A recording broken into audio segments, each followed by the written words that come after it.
In this session, we're going to take a closer look at model space. Our approach is going to be a little bit different, though, because we're going to be looking at model space from the computer's point of view.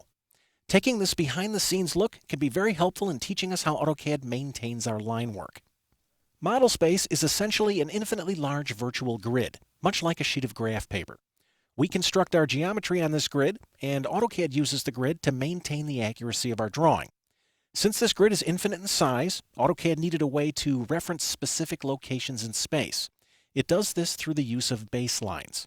One of the baselines runs east and west. This guy is called the x-axis. And the x-axis is also a number line. Everything to the right of 0 is considered positive x. Everything to the left of 0 is considered negative x. The other baseline runs north and south. This baseline is called the y-axis. The y-axis is also a number line. Everything above the x-axis is considered positive y. Everything below the x-axis is considered negative y. AutoCAD uses these baselines as a way of identifying any location on the grid. Locations are identified using coordinates, and AutoCAD references coordinates using the format x, y. AutoCAD uses these coordinates to keep track of where we're drawing on the grid. There is a formal name for this grid and x and y axis system. It's called the Cartesian coordinate system. Let's take a look at how it works. Take a look at the intersection of my x and y axis. This location has a coordinate value of 0, 0. This location also has a name. It's called the origin. I'm going to pick another point on the grid. What coordinate value would this point have? This guy would have a coordinate of 6, 2, because it's 6 units in the positive x direction and 2 units in the positive y direction. All coordinates are measured from the origin. Let's try another point. What coordinate would this point have? This point has a coordinate of -7, 4, because it's 7 units in the negative x direction and 4 units in the positive y. Remember that AutoCAD references coordinates using the format x, y. Let's try one more. How about this point? This guy has a coordinate value of 9, -2, because he's 9 units in the positive x direction and 2 units in the negative y direction.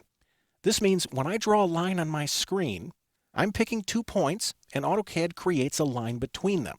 From the computer's perspective, though, AutoCAD is seeing a line that was drawn from a coordinate of -8, -3 to a coordinate of 8, 10. And AutoCAD can use these coordinates to calculate the length of the line as well as the angle. AutoCAD uses coordinates to maintain the accuracy of all of our geometry. I have just launched my AutoCAD 2011, and I'm sitting in a blank drawing. As I move my cursor around on screen, take a look at the lower left corner down here in my status bar.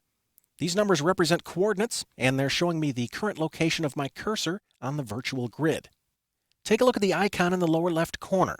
This is called the UCS icon, and these lines represent the direction of positive x and positive y. I'm going to back up a little bit. I'll pan my drawing over, and you can see that AutoCAD is actually showing us the baselines in model space. This red line represents the positive portion of the x-axis, and this green line represents the positive portion of the y-axis. Let's create some geometry using coordinates. I'm going to launch my circle command, and before I choose my center point, I'm going to come down and turn off my dynamic input. Dynamic input tends to take some liberties with my coordinates, and I don't want to get into that right now. For the center point of my circle, I'm going to type the coordinate 25, 25, and I'll hit enter. And then I'll give the circle a radius of 5, and I'll hit enter. Let's pan this down a little bit, and I'd like to create another circle. I'll do that by hitting my space bar to re-enter the circle command.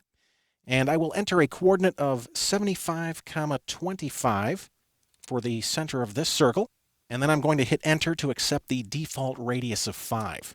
Now, let's say I'd like to draw a line from the center of this circle to the center of this one. That's actually quite easy because I know the coordinates for the centers of these circles. I'm going to move up and launch the line command, and the start point of my line will be at coordinate 25, 25, and I'll hit enter.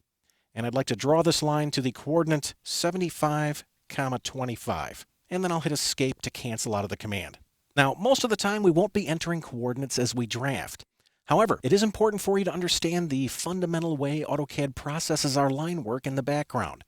Think of it this way. Everything we draft is mapped out on an underlying XY coordinate system, and AutoCAD uses this system to maintain the accuracy of our drawings.